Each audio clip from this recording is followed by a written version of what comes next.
Hello everyone, welcome to another installment of Erin's Book Club. I have another book review to do today. I finished this one this morning and I want to talk about it. So the book review I have to do today is called Rabid, A Cultural History of the World's Most Diabolical Virus by Bill Wasik and Monica Murphy.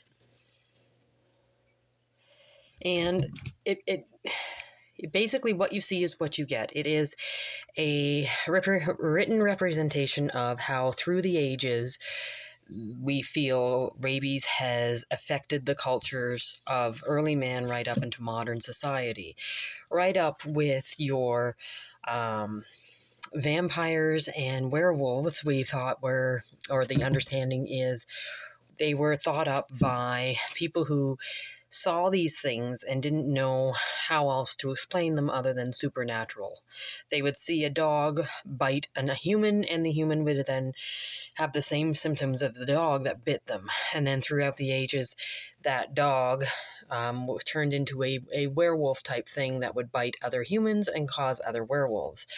The same thing is to be said with your vampires. Now, the vampire history is quite in-depth and more varied than, say, what your werewolf is, but the whole concept of your vampire bat biting people and then people going rabid and expiring that way. Also, your zombie movies, any movie that I can bring up, it's based on a rabies virus. Books and stuff written about the rage and that kind of thing.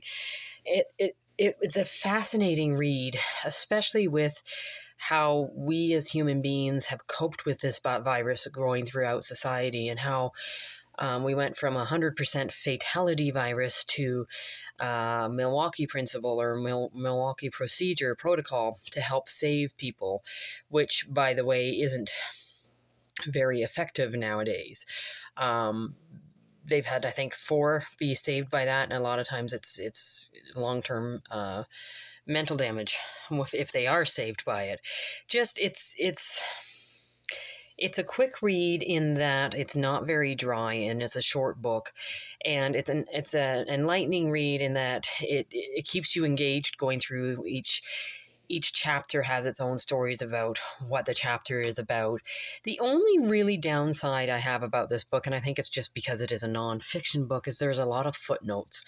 And you'd be running along reading your story, and you'd have to stop to read a footnote to make things make sense. And a lot of the footnotes were quite long-winded.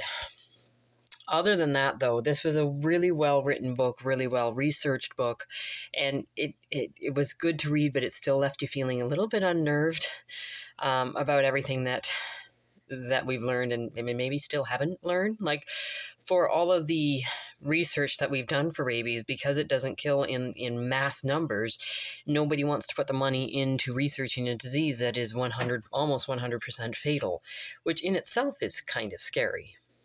But that being said, this is a very good book. It's a very educational book. It's something that if you guys are into diseases and culture and history, it is definitely something you guys should read. That being said, that's all I've got to say, and I will let you know when I have another book read. Thanks very much, guys.